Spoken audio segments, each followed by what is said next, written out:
Tanme Manaha Shiva Sankalpamastu. This is an ancient Vedic prayer that says, may each thought of mine be infused with Shiva.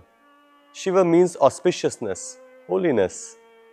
During Mahashivaratri, we at Sharada Baba celebrated it by listening to stories of Shiva from the Shiva Puran and engaging in a discussion that inspired students to realize how these stories are pointers that can guide us in our daily lives.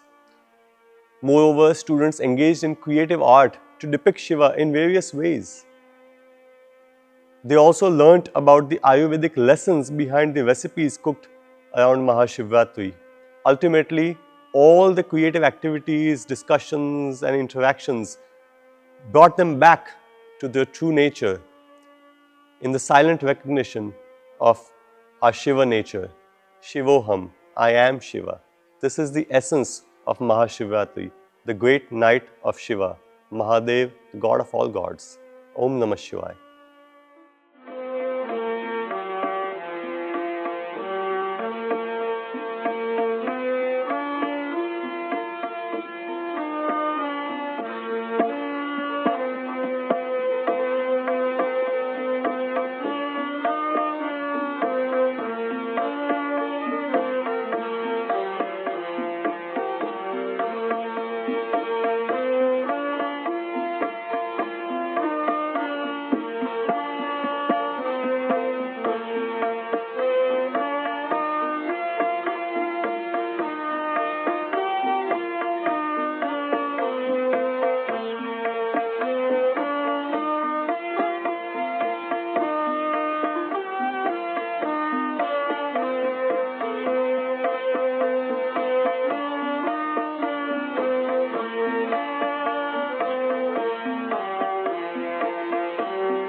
कर्पूरगौरं करुणावतारं संसारसारं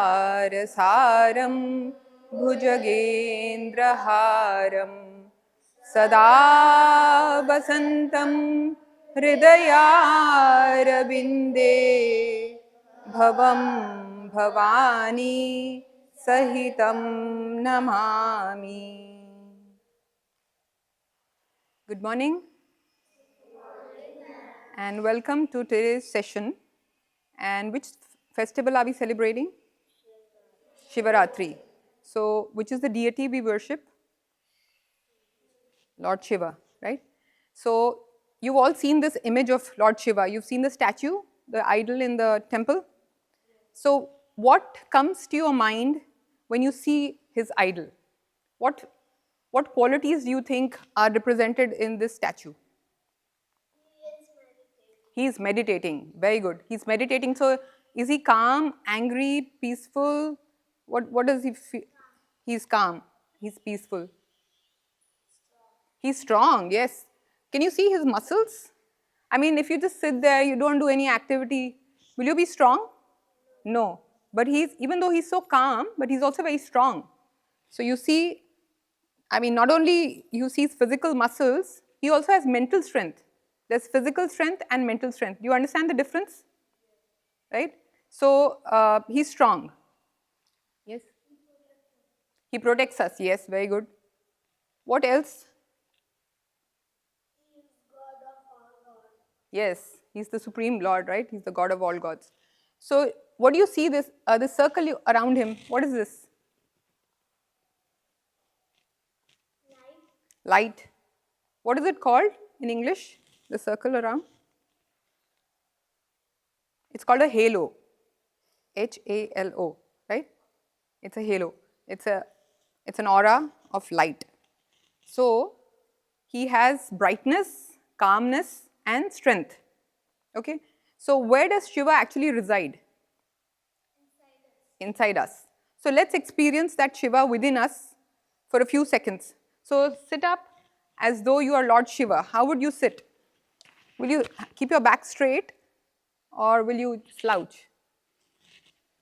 And close your eyes gently as though you're meditating. And focus on that light within. Feel the strength within you.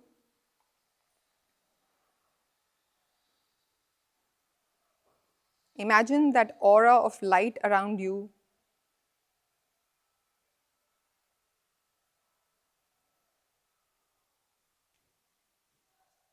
Open your eyes gently. How do you feel? Did you feel the strength? Yes? Did you feel calm? Yes. So we all have Shiva within us, right? Shiva is Mangal. He's auspicious. Okay? So, like you all said, he has these qualities of strength and calmness. So, in the same way, the Shiva within us has all these qualities. And this translates to physical qualities and mental qualities. So, let us look at it from an Ayurvedic perspective. So, when you talk of Bala, strength, so that's physical strength. So, what do you need strength for? What activities involve strength? The activities that you do every day. Can you give me some examples? Sports, yes, very good. What else? Art. You don't require so much physical strength. There you will require mental imagination. What is that one thing you learn in school which requires a lot of physical strength? Hoo-ha! Yes, karate, martial arts. So you need physical strength, right? If you want to run, you need physical strength. If you want to climb stairs, do you need physical strength? Yes? So we need physical strength. So that is Bala. What is it? Bala. And Bala is physical strength, and so Lord Shiva has physical strength. And we all need physical strength. Along with that, you also need a good brain. You need intelligence. So what does this diagram show? What is this? Is this the kidney? What is it? Brain, yeah, very good. So this is the brain. And the brain is very important, and not only for our intellect, but also to regulate the entire body. Right? All our functions, it's connected to all the organs, to the heart, to the kidneys, to the intestines. Remember we learned about the gut-brain axis, that is the intestine is connected to the brain. So the brain, now the intelligence, you need intelligence or brain power to grasp any subject, to understand the subject, then to memorize, to keep it in your memory, and then for recall whenever you want to bring that information back. So you need to have good brain power. So that's the mental faculty. So that in Sanskrit is called Medha. What is it called? Medha. Have you heard of a girl called Medha? Yes? Have you heard that name before? You've never heard the name before, Medha? So, Medha means the brain power. That's Medha. Then the third thing that Shiva shows us, he has this halo. It's as though it's an aura around him. And so it's like a protective shield. So the Rakshasas, they come to Shiva. So what does he do to them? Is he disturbed when they come and make fun of him? Does he get disturbed? He sits there still in meditation, right? So that's his shield. He has a shield around him. He doesn't get affected by anything. If a mosquito comes and bites him, will he get affected? If the Rakshasas come and they make fun of him, will he get affected? Do you get affected when someone comes and teases you and calls you a bad name? You get affected? So does that mean you have a strong shield or a weak shield? Weak shield. Do you want to strengthen it? Yes? Or if supposing some bacteria come or some virus comes, then do you get affected? You catch a cold or you get a fever? Yes? Do you want to be strong? Do you want to develop a shield so that you can ward off any infection, any bacteria or virus coming in? Yes? So that in our body is called ojas. That strength which gives us not only that brilliance, that light. Have you seen people? They look like very bright. They have like a glow on their face. They have a sparkle in their eyes. Have you seen people like that? And what is the opposite of that? They look dull, they look sleepy, they lack energy. And so it's not only that, but also they have immunity, good immunity. So when the virus comes or the bacteria comes, they don't get affected. If there are like 50 students, some catch the virus very easily and they get sick, they have a cough, they have fever. And others, nothing happens, even though they're surrounded by people who are coughing them, but they remain healthy. So that is, they have a protective shield around them. And what is that element which gives us that protection? It's in our bodies. And it's called ojas. What is it called? Ojas. So in Ayurveda, it is said that the ojas is merely 8 drops, 8 tiny drops. Can you imagine the size of that? No. So the rishis have seen this ojas with the divine sight that they have, right? If you cut open a body, you will not find ojas. If I cut a body, I dissect the body, I will not be able to identify ojas. But it is a subtle element which is present. It pervades the entire body, but it resides more in the heart, in the region of the heart. And it's only 8 drops. And that gives us that brilliance, that radiance, that glow, the strength, not only the physical strength, mental strength, and it gives us clarity. The vision is very clear. You know what to do, what not to do. You sometimes get confused, what should I do, what should I not do? Do you have that confusion in your mind? Yes? So when the ojas is strong, then we don't have that confusion. There's mental clarity. So these are 3 important things that Shiva has.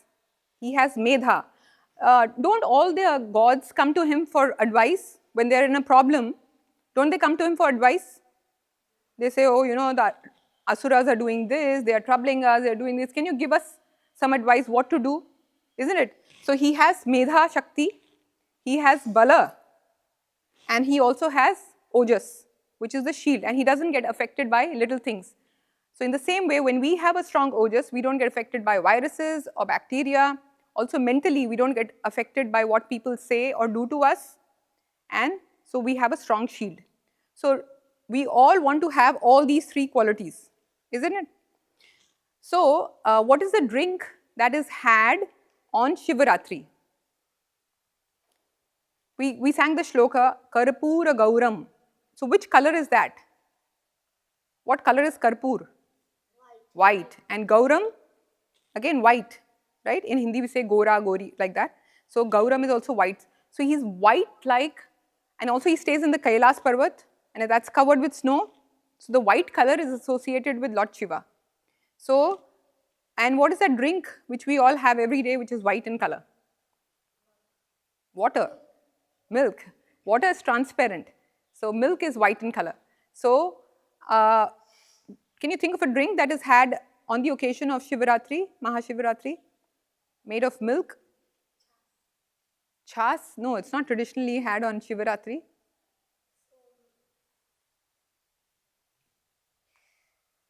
So Thandai. Thandai is made of milk. It is a drink that we have traditionally on Shivaratri, and the base is milk. And so does milk give us strength? Yes. It has calcium, it has proteins, right? And it gives us strength. So will you get bala if you have milk?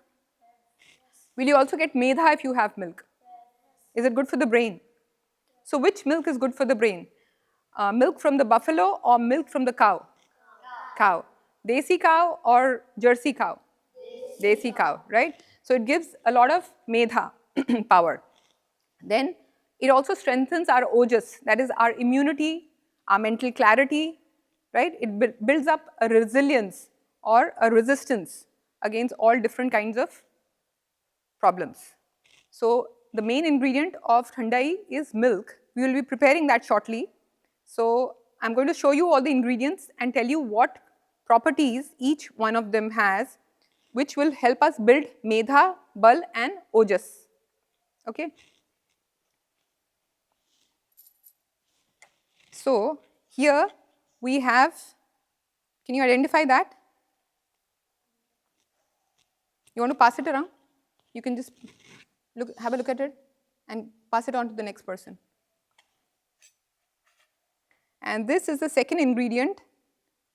Have a look at it, smell it, and think of what it is and pass it around. Smell this also, pass it around. And then there's this little, can you guess what this is? No, it's not the Rudraksh. It's edible. No, it's not. It looks like supari. Supari is? It's not supari. Jaifal, excellent. This is Jaifal. It's called nutmeg in English. So I'll pass this around and you can smell this too. And finally this, I think everyone knows what this is. Rose. Now I've got two roses here. One is pink and one is dark pink or slightly red in color. And you would have seen different types of roses. Have you seen different types of roses? You've seen those roses with a long stalk, which people usually give in bouquets on birthdays, yes? And then this rose, have you seen this rose in bouquets? No. So this is the desi rose. Just like you have the desi cow, you have the desi gulab or the desi rose, right? This is the indigenous variety. And it has a beautiful, it's a wonderful fragrance. You want to smell it? Okay. We have more roses which we will use in our drink. So you can smell these. We won't put them in the drink because you've smelled them. Does it have a fragrant smell? You like it? Okay, so if you've passed around everything, can you tell me what was the first ingredient? Raise your hand, what was the first one? Yes, in English? What is saunf in English?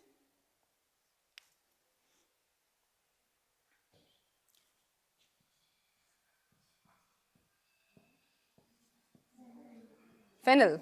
So the first was fennel seeds. We've soaked these fennel seeds in the morning, right? We soak them in just enough water to submerge them. And what is the second ingredient?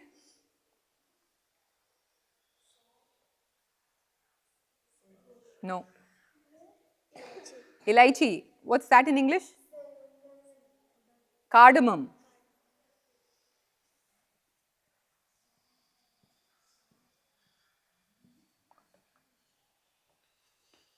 Then what else?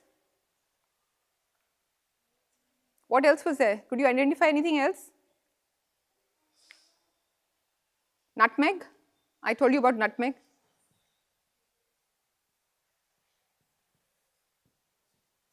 Yes. Yes, what else? Yeah, they were melon seeds. Pumpkin seeds are bigger, right? They look similar, but they are bigger in size and they are greener. These are white. Very good try. Melon seeds. You know what a melon is?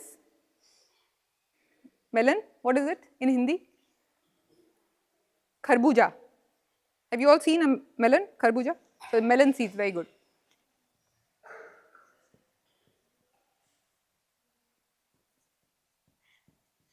And then I showed you a rose, right?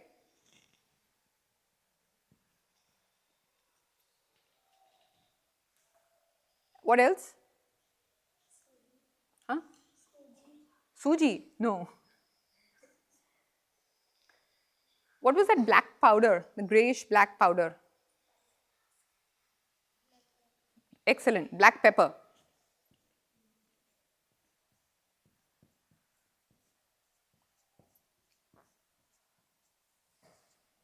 Black pepper, what else? So you can return them all to me. So this was black pepper, this was cardamom,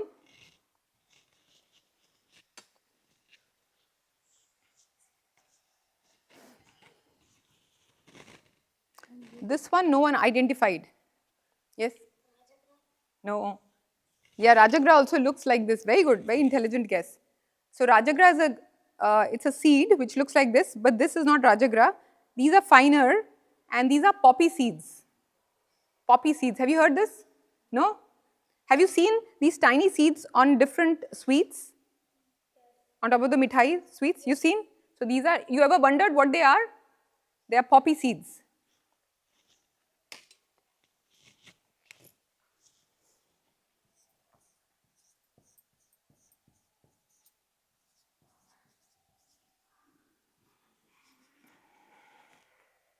They are also called, they are called khaskhas in Hindi. What are they called in Hindi?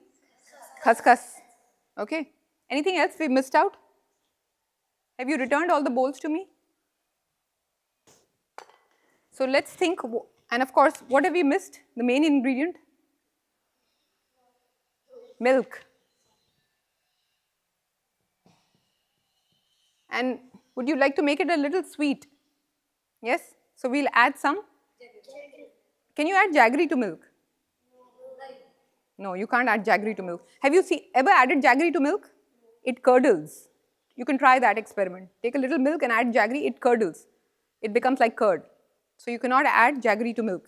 So you have to add? Yeah, you can add brown sugar, mishri. So raw sugar.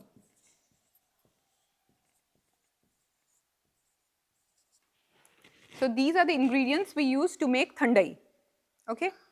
So people fast on Shivaratri, but you are all little, so you will not be able to fast. And so you can have Thandai and just have Thandai and then not eat anything else. So that will be a good fast. So this teaches you both discipline, right?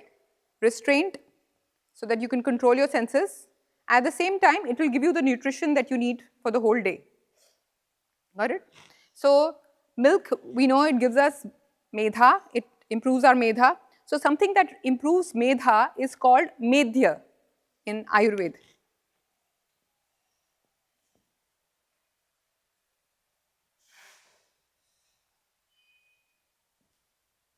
It's called medhya. And something that improves bala would be, guess? Something that improves medha is medhya, so something that improves bala will be balya.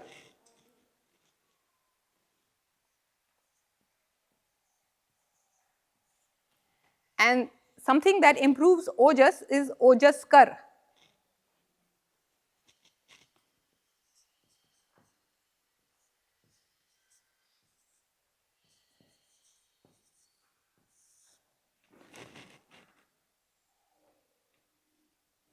So ojaskara.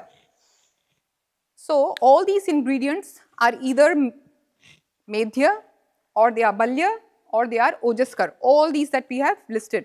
So milk we know. Then what does fennel do? What does saunf do?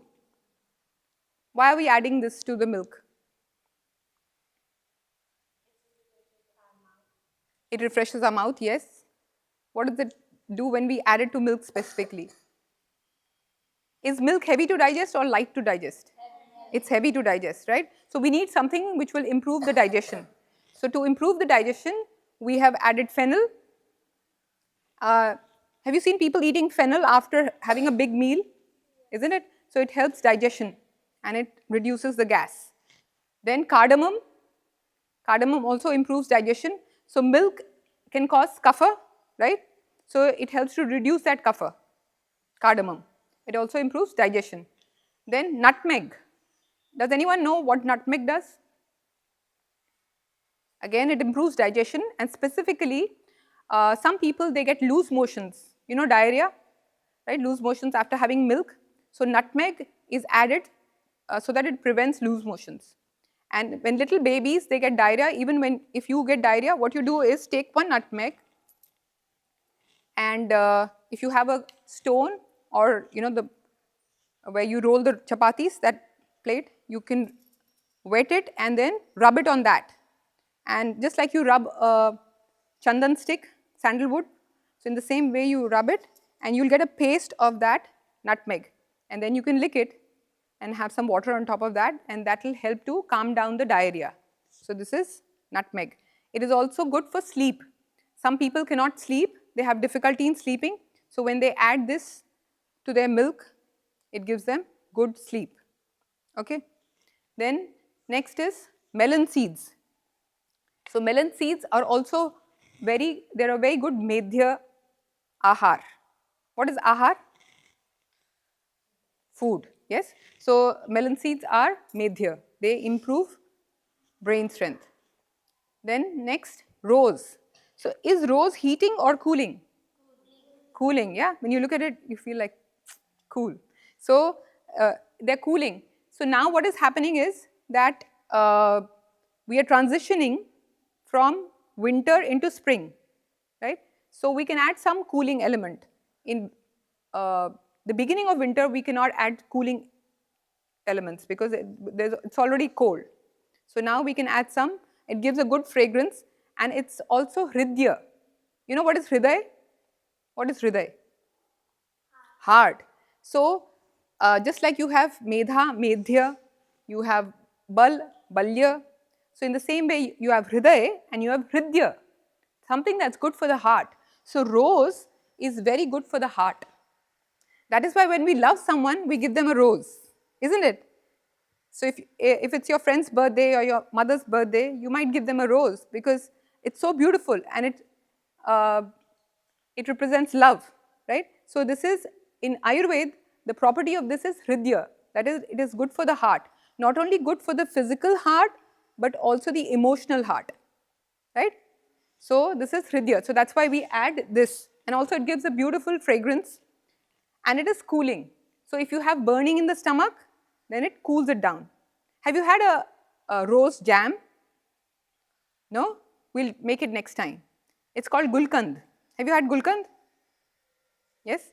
So it's good for to cool down the heat in the system, and also it's a good laxative, that it is something which helps you move your bowels to go to potty. So sometimes when you have constipation and it becomes very hard and you can't go, and this gulkand helps you to go. Okay. And then what do we have after that? Black pepper. So why are we adding black pepper to milk? Is milk cooling or heating? Cooling, right? And we are adding some black pepper to it. Can you guess why? Is black pepper heating or cooling? Heating. So why are we adding this? If you have milk in summers, will you add black pepper to it? No. But because we are transitioning from winter to spring, winter, there's a more tendency to develop cough disorders. Similarly, in spring also, and so we add little black pepper so that we are able to digest the milk, and it does not create cough in our system. Okay. Then poppy seeds. Poppy seeds are cooling. They are called, what are they called in Hindi? You remember? Not khat, khas. So you need some medhya rasayan to increase your brain power. So khas, say it. Khas. So poppy seeds, so they are good for brain power, and they also have a cooling effect on the body. Okay, and they give a lot of strength. So they're very tiny, but they have lots of good qualities in them. So, and they're also good for giving good sleep. So someone who can't sleep, you add some poppy seeds and they're able to sleep better. And finally, we are going to add some raw sugar to give it some sweetening. Okay, so all these things, it makes a very good medhya drink. So medhya drink is something that increases the brain power. It also is balya, it's also a balya drink, and it is ojaskar. It will fortify your ojas, it will increase your ojas, so it will create a protective shield around you, preventing infections, right? So this is what we are going to make, and you will all, we've soaked these ingredients, so we'll have to first grind them. We'll grind them on a stone, and then we make them into a fine paste and then add to the milk. So we've already added the raw sugar, we boiled it with the milks. So when we boil it, it reduces the kapha aggravating quality. Okay, both milk and sugar can cause kapha. So, but when you boil them, both these two ingredients, when you boil them, it reduces the kapha tendency of these two ingredients. So, we've already boiled them, and so we will add all these ingredients and make this drink. So, now the most important question, who should not have this drink? Can you think of anyone who should not have this drink? Yes, those who have kapha already, who are coughing, who have a cold, right? They should not have this drink. Anyone else? Anyone else who should not have this drink? Yes, who has cold, she said, cold cough. No, it's very good for Vat. So Vat is wind, right? When there's a lot of wind, it's dry. Isn't wind dry? It's very light and it's dry. This is not wet. Is it wet? It's not wet. It's wet. Yeah, it's the opposite of dry. So if you want to reduce the dryness, if you have milk, because it has cream inside, right? So it will grease you from within, and it will actually reduce the dryness. So it's very good for bath. And all these herbs, cardamom, nutmeg, all these herbs or spices will also reduce the bath. So it is very good for bath. And it's very nourishing. Who else should not have it? No, it's good for pith, because milk is cooling, fennel is cooling, and we're going to put only a tiny bit of black pepper. The one thing that we've been talking about in all the Ayurveda sessions, the demon. Yes? Arm. So if you have arm, so cough is one expression of arm. So when you have cough, cold, means you have arm. What are the other signs and symptoms of arm? If you have arm here, how do you feel? Yeah, you have pain, stomach ache, very good. Yeah, you feel heavy in the belly, very good. Okay, so if you feel like that, if you feel heavy, if you have diarrhea, or if you're having stomach ache, if you have burping, you know what is burping? Right? So then you should not have this. And also if you have a cold, cough, fever, you should not have this. Otherwise, you can enjoy this drink. So are you excited to prepare this?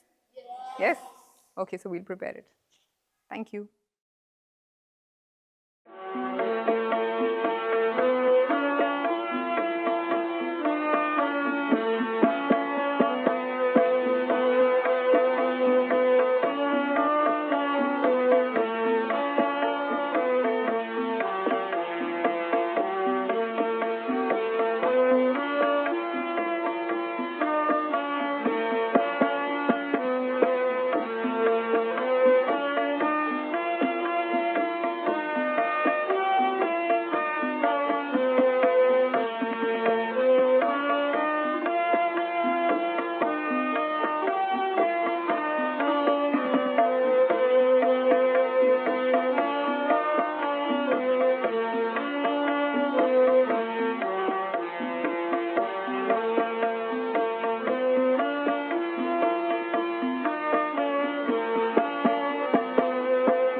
Nagendahaya tilochanaya Bhasmangayagaya Maheshwaraya Nityaya Shuddhaya Digambaraaya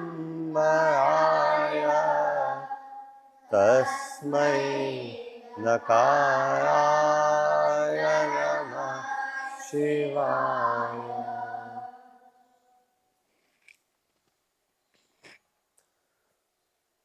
Om Namah Shivaya. This is this shlok that we chanted is in honor of which deity? Shiva. Okay, that's a Tasmai Nakaya. The Nakaya is from the Namah Shivaya, the first letter Na. And Trilochanaya, one who has three eyes. So today we'll talk about why Shiva always has the number 3 in his items. Okay, 3 eyes. Which leaf is offered to Shiva? Bilva Patra. How many leaves does it have? 3. Shiva does bhasma or Shiva devotees do bhasma. How many stripes? 3. So you always find 3. Trishula, exactly. Trident, 3 spokes. So 3 number is everywhere for Shiva. And where does Shiva actually reside? Inside us. Shivoham. I am Shiva. This is the foundation of all our philosophies. Okay. Shiva is not different than us. So we have to find out why the number 3. Let's look at it. I'll tell you a story. You see this? Can somebody read the top, the first word? Who can read with the diacritical marks? Okay, Diyan, go ahead. Tripurasura. Tripura Asura, Tripurasura. Tripura means 3 means 3. Asura means demonic beings. Yeah, demons. So there are 3 demons. Now these were 3 asuras that were born out of the asura Tarkasur. You've heard of Tarkasur? Shiva's son Kartikeya kills Tarkasur, and so his 3 sons, their names are written here, okay, and they're on the slide as well. Tarkaksh, say it with me. Vidyunmali, Kamalaksh. Okay, 3 brothers, 3 sons of Tarkasur. Now they want to also create havoc, create chaos for people. So what do they always do? What do asuras always do? Tapasya. Okay, they also work hard. They just don't work smart. But they do a lot of hard work. So they also went on a mountain and did lots of tapasya for Brahma. They perpetuated or worshipped Brahma, and eventually Brahma was pleased with them because they performed tapasya for thousands of years. Strong tapasya, okay, like they had strong bodies, strong minds, and they were able to withstand different climates, even lack of food. They were sitting in one posture and they pleased Brahma. Brahma is the creator of this world. And when Brahma appeared, what do you think they asked for? Asuras always ask for this. Can somebody raise your hand and tell me? Okay, Harish. What do you think they would have asked for? Exactly. Amaratva, Amrit. Meaning, let us be immortal and invincible. Immortal means we may never die, and invincible means nobody can defeat us. So Brahma said, well, I cannot give you immortality. Why? Because everything that is born, or everyone that is born, must die one day. Correct? Is there anybody who is immortal, lives forever? No. So if you're born, you age. Don't you change every day, every year? There's always change. And then you grow, then you sometimes face sicknesses, illnesses, and then you age. You've seen old people, and then eventually they die, they pass away. This is how life works. So Brahma said this is a rule, it's a law of nature, that creation, that I am governing. So I cannot change that, I cannot give you immortality. Ask for something else. So they thought and they said, give us 3 cities. Pura. Pura means a city. You have Ganesh Puri, okay, city of Ganesha. So Pura, city. So give us 3 cities or 3 big palaces that cannot be penetrated by gods. Nobody can enter those cities to defeat us or kill us. will be safe inside. And then they said only Shiva, because remember Brahma said you cannot be immortal. They say only Shiva can kill us, but they think we're going to worship Shiva. So why would Shiva kill us? God never harms or kills the devotees that worship him. So, and Shiva is Ashutosh, he is easily pleased. So we will worship Shiva. Shiva will not do anything to us. So only Shiva can do something to us, or defeat us or kill us. Nobody else can. And we will be safe inside these cities. And the cities will always be revolving in the sky. Actually, one in heavens, Swarg, one in sky, and one on earth. And only when they're aligned in one line can Shiva kill us. And they think that'll never happen. Actually, that'll happen after 100,000 years. Thousands and thousands of years later, once it happens, only for a moment. Because they're always rotating. Have you seen an eclipse? What planets or what celestial bodies get aligned in, let's say in a lunar eclipse? Which celestial bodies are aligned? Sun, Moon and Earth, right? 3 in one line. So in the same way, they said when all 3 of us are in one line, and that will only happen for a moment, after thousands of years, can Shiva kill us if he wants to? And in their minds, they think Shiva will never want to kill us. So now we are immortal. That's what they think. Okay, we have tricked Brahma. Brahma says, okay, you can have these 3 cities. So do you see these 3 cities here? The first one, Tarkaksh, asks for a city made of gold. Second one, Midyunmali, his brother, asks for a city made of silver. And Kamalaksh, the third brother, asks for a city made of steel. Okay, all 3 are metals. What are they? Metals. Gold and silver you can find in nature.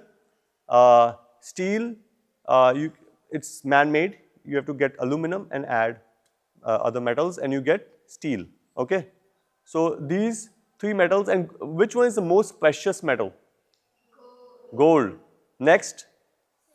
Silver. After that? Steel. Okay. And you'll find objects around you made of steel, right?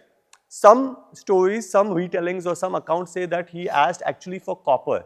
So whatever it is, he asked for one more metal, not gold and silver. Understood? So now these 3 cities, and they are constantly revolving. They're moving. The gold one is moving in heavens, in Swarg. A little bit lower than that is silver moving in sky.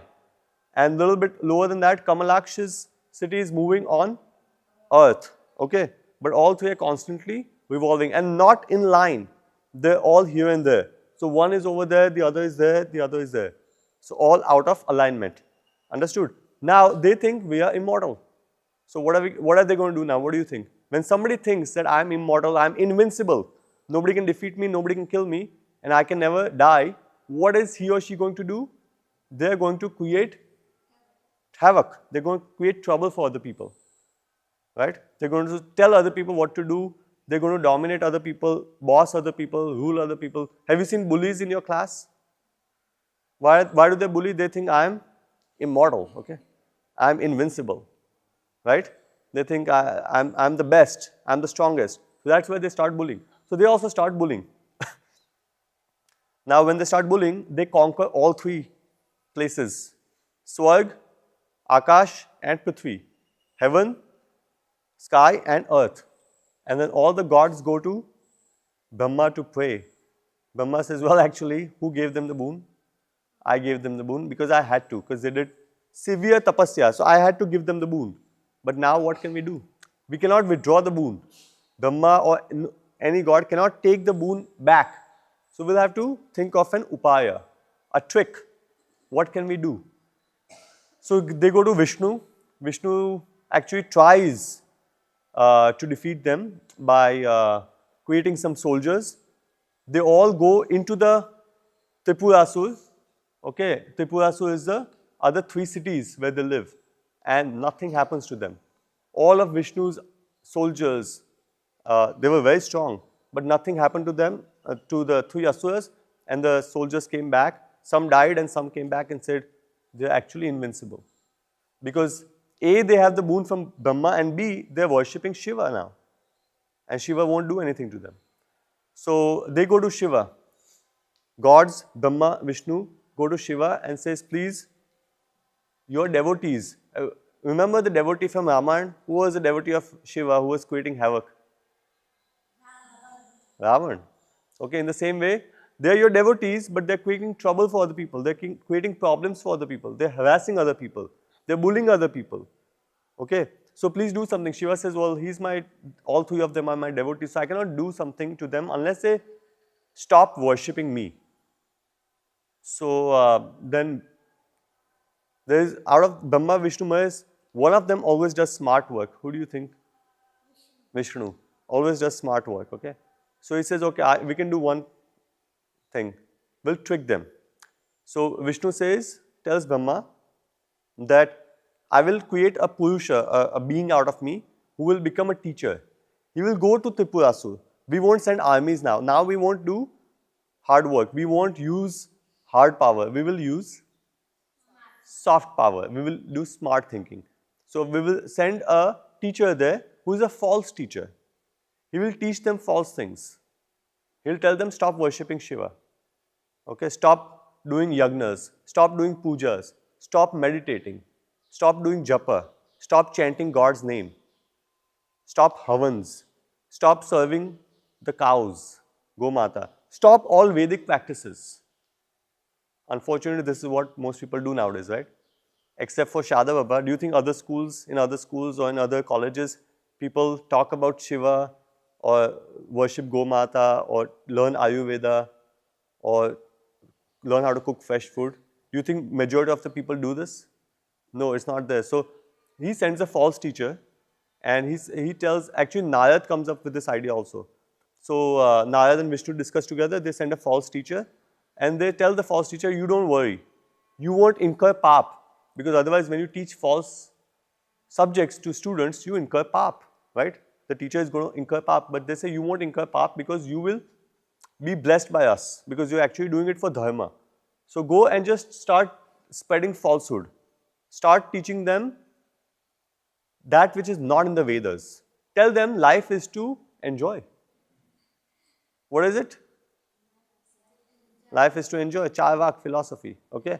Hridam kritva vitam pitbet. Okay.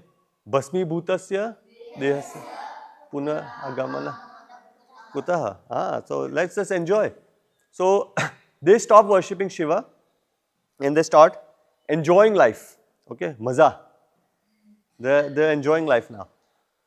Now in enjoyment, they lose the purpose of their life. They forget that we were invincible. We had asked for invincibility and immortality, which we were denied. Then we asked for these three cities and we said that only Shiva can kill us. They forget everything. They forget that if they stop worshipping Shiva, Shiva will actually destroy them. So, but this is what happens when you learn false things, when you keep false company, bad company, you learn bad habits. And when those habits become stronger and stronger, you forget. You forget what is good for you, what is not good for you, what is right, what is not right. You lose which buddhi? Vivek buddhi. You lose your Vivek buddhi. They lost their discernment or discrimination. So they're off the path, they're on the wrong path now.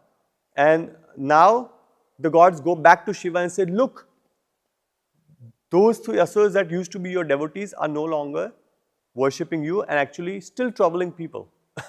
So now do something. So Shiva says, okay, but I have nothing. Does Shiva have anything next to him? He has nothing. He's like a avdut. You know, he's like an avdut, like a Naga Baba, like a Naga Sadhu. So he has nothing except for deer skin or tiger skin. So he says, give me weapons for me to do something to him. And look at this. He can kill them only when all three are aligned. Do you see all three cities there? Yes. Aligned in one line. So that's the only time Shiva can aim at them. Otherwise, he cannot do anything. Okay? That's the boon they have. Okay. So now all the gods get together and give Shiva items to create his chariot. Do you remember a similar story with the goddess? Where all the gods got together and gave their weapons. Which goddess was that? Durga, right? She got everything from the gods. In the same way, Shiva will get everything from the gods. So starting with the first one, chariot, the Devas. First of all, this whole chariot was designed by Vishwakarma. Vishwakarma is a divine architect, okay?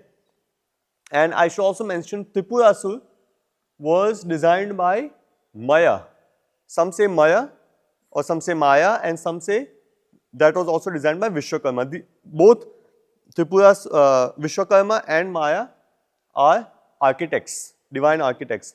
So that was also designed by divine architect. This chariot will also be designed by a divine architect.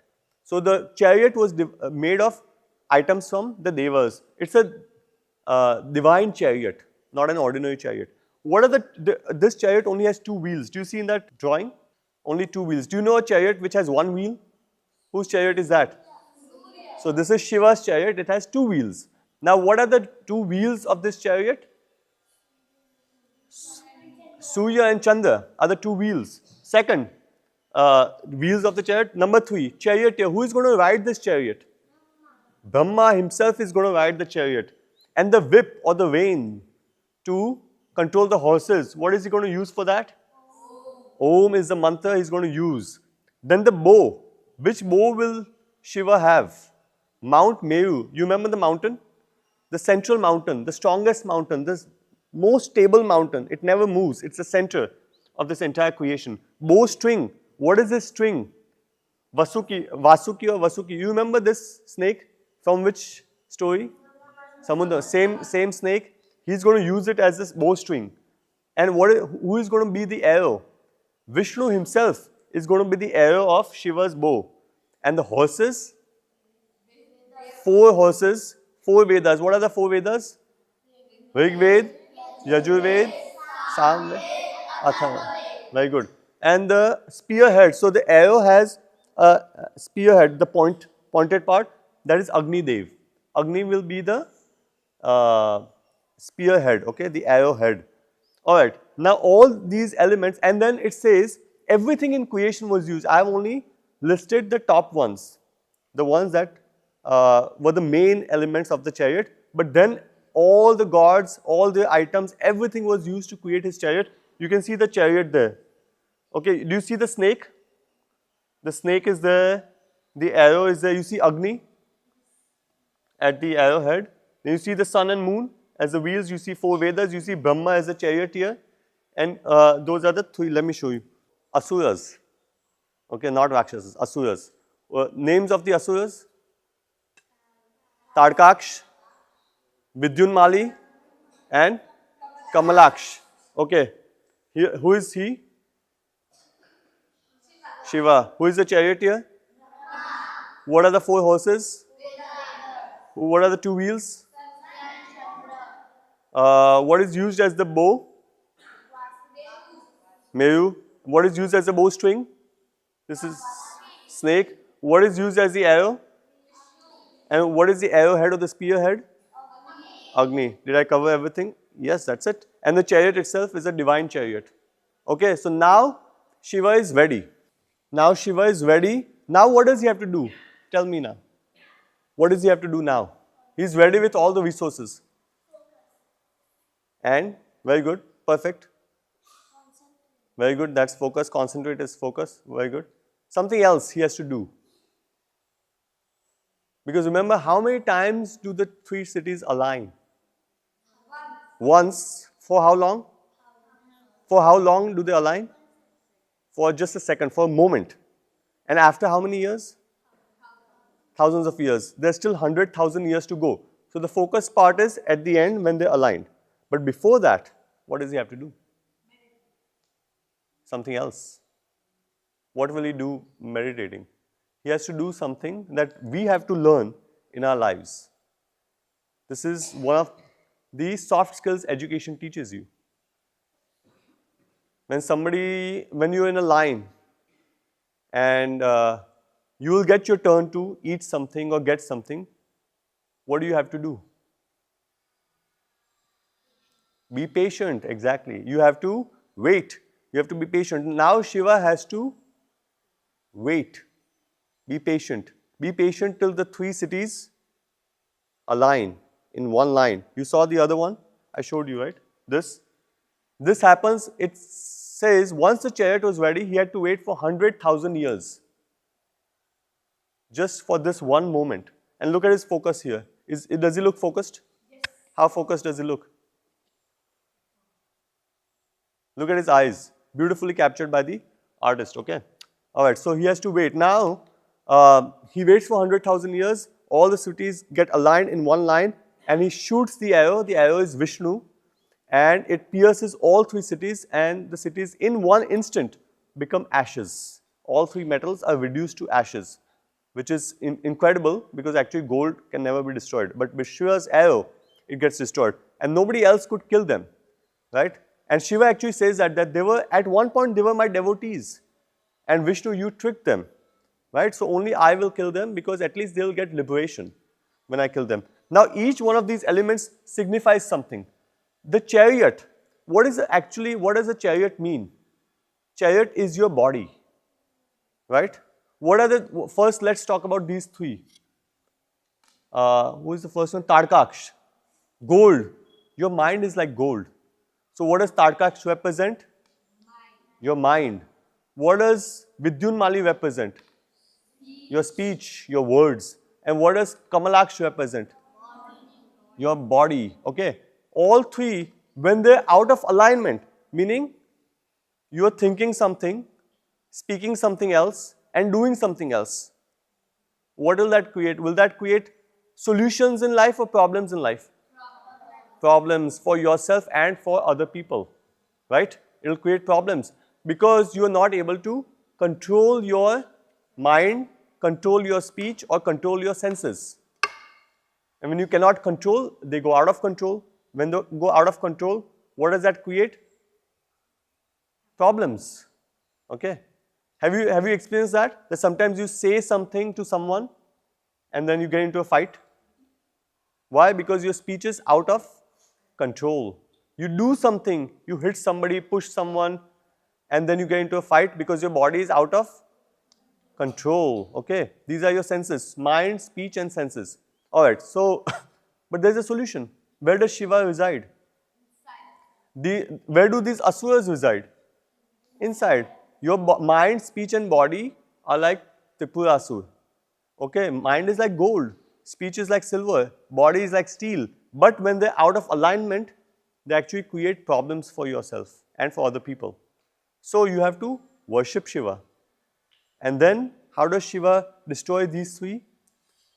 Chariot. Your body is like the chariot. And sun and the moon, without the sun, can you see something, anything? So sun and moon represent your senses. You can see things, you can hear things, taste, touch and smell, right? Senses of perception. And organs of action, you can do something. You can hold with your hands, walk with your feet, speak with your tongue. Yes or no? So your senses are represented by Surya and Chandra. What else? Charioteer Brahma. Brahma meaning the intellect, buddhi. Where is your buddhi? In the mind, right? Intellect is a part of the mind. Mind is known as limbic system. I will explain that to you. Your emotions. But the intellect is right here, your buddhi, prefrontal cortex. That can tell the limbic system, no, wait. What can intellect tell the mind? No. When you feel like doing something which is going to be out of control, the intellect can say no. What can it say? No. No, meaning not now. Wait. Be patient. Be patient. Be still. Okay, be calm. So your Brahma is going to ride this chariot. What else? And what will help him ride the chariot? The mantra.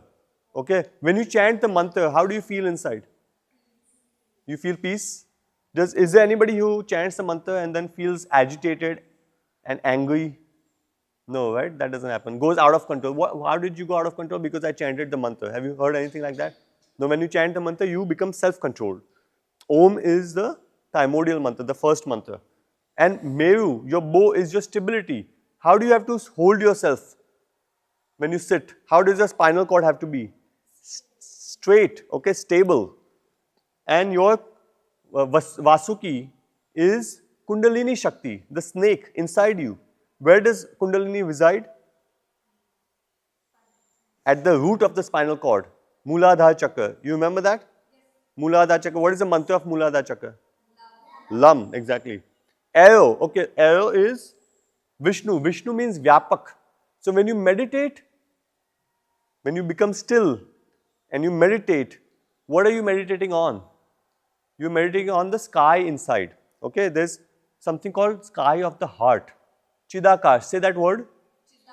Chidakash. There is Bhutakash and then there is Chidakash inside. Okay, and Vishnu means Akash, Vyapak, Vyapnoti, something that is all pervasive. Does space have any limits? In the same way, when you look inside, you feel, oh wow, I also have no limits. I can do anything. I have infinite power. I don't need to fight. I don't need to hurt anyone. I don't need to say anything that is going to hurt anyone or do anything that is going to hurt anyone. I am still. I am like the sky. What else? Horses. And who helps you? Who is going to take you forward in your journey? Scriptures. Haven't we been studying the scriptures? Mahabharata, Ramayana, Vedas, Puranas. Like this story is from the Shiva Puran. Okay. Krishna's story is from Bhagavad Puran. Then what else have we learnt? Vedas. We chant Shanti mantras, those are from the Vedas. You studied Ramayana and Mahabharata, those are itihasas. So scriptures take us forward on our journey. And the tapas, spearhead, the arrow head, which is actually going to destroy all the three cities when they're aligned, is tapas. Tapas means when you meditate, focus on, who said focus? Two people said focus, focus and concentrate. When you concentrate on something, your energy increases, your heat increases. That is known as tapas, concentrated energy. And when you have tapas, you get success. Okay? Tapas is concentrated energy. When you keep on focusing on something with a laser sharp focus, you actually build up energy and then you get success. So your final success is because of your tapas. Tap means heat, penance, austerity, meaning no complaints. Like if it's hot, you don't say, oh, it's hot. It's cold, you don't cry, oh, it's cold. Oh, he did this, she did that. People complain, right? So no complaints and no expectations of the future. You are concentrated in the present and that builds up tapas, heat, energy, fire. Tap is fire, okay, Agni. Does it say Agni? Agni, that's fire, right? So that is eventually going to destroy all three cities. When they are aligned, so when you have these three aligned, then all three become ashes and they stop creating trouble for you. They come under control. When they are not aligned, what do? They create problems. Has anybody experienced that? That sometimes you'll say something that creates fights or do something that creates fights or even think something that creates fights. It all starts with a thought. Who says that, yes, that this what they're saying is true? Raise your hand. You feel like that? Who would like to cultivate self-control? Who would like to cultivate self-control? All of you? Good. So let me show you one last slide here. Where is Shiva? He's inside. Look, I've created two images. By the way, this image here is created using AI. Okay. What I told AI, I gave it a prompt that we apply bhasma, right, or tilak, and Shiva devotees apply bhasma. And let me tell you a little tidbit, like a fact, interesting fact. When the three cities were destroyed, what did Shiva do? He went there with his hands, he picked up the ashes and put it on his head. That's why he has a bhasma, tripund, on his forehead, and that's why all his devotees worship Shiva with a tripund. So I said that, why do we apply tripund? I thought to myself. And then I realized here we have the prefrontal cortex, buddhi. And in the back, have you heard people saying don't hit here in the back? Because it's a soft brain, it's limbic system, it's a primitive brain. So all our emotions come from here. It's connected to the spinal cord. So when you're hungry, sleepy, want to fight, flight, response, fight or flight. So your desire to fight or to eat, or your flight, meaning your fear. So desire and fear are here. But you can control them using your prefrontal cortex, which is your buddhi. So we apply the bhasma here. So I gave it a command. I told AI that I want an image of somebody applying bhasma and showing the prefrontal cortex. So look, nice image, isn't it? Okay, next to it is the actual brain diagram. Prefrontal cortex. Everybody take your right hand and put it on your prefrontal cortex. This is your prefrontal cortex. Okay, and now take it to the back. This is your limbic brain. What is it? Limbic brain. Okay, this is your primitive brain, and this is only humans have prefrontal cortex, advanced or sophisticated prefrontal cortex. Okay, animals only have limbic brain. Which brain? Are you animals or humans? So if you behave like animals, if you fight and flee, meaning fight and flight, you fight with somebody or you run away, then you're behaving like animals. That is stress response. But if you can wait, okay, wait for your turn, control your emotions, don't give in to your anger or greed or jealousy or desire, wait for your turn. Control your instincts, control your natural instincts, then you slowly become more and more human, and eventually you become or you experience yourself as divine, as what is Shiva known as? Tripurantak. Say that word. Tripurantak means somebody who has destroyed Tripurasura. Antak, somebody who has destroyed. What has he destroyed? The 3 cities. Destroyed and put on himself as Tripund. Okay, he has made sure these are aligned. These were aligned when he shot his arrow, and all 3 became ashes, and they were under control after that. Can we try that for 2 minutes? What do you have to do? How do you have to keep your body straight and still? Okay, try that. You can even sit in Padmasana if you like, or Sukhasana, whatever is comfortable.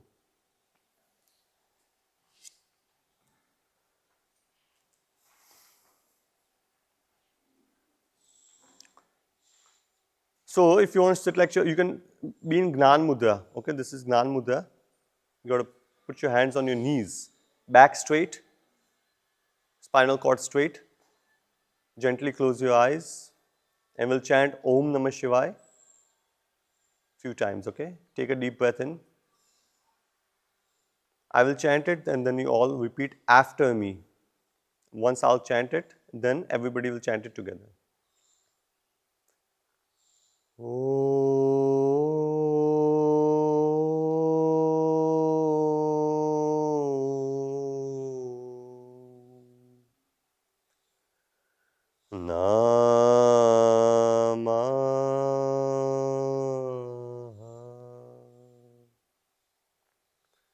Shivaya.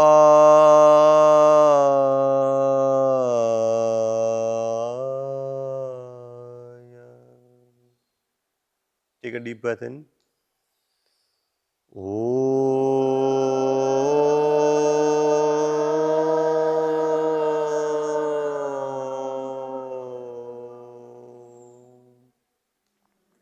Namah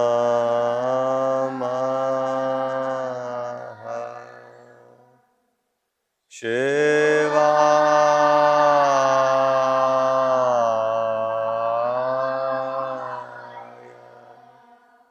Everyone together.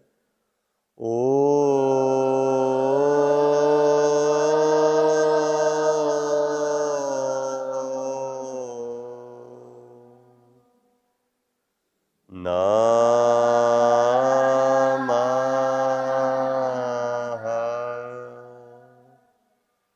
Shivaya.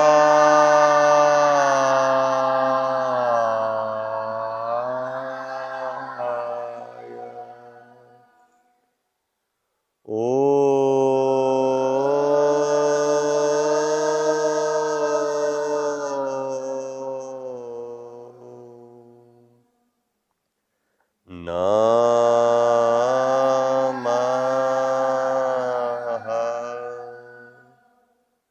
Shivaya.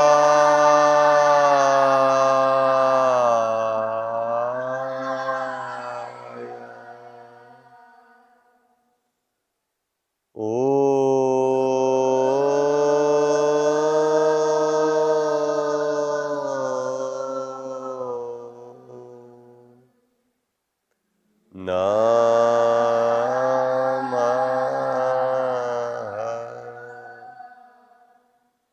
Shivaya.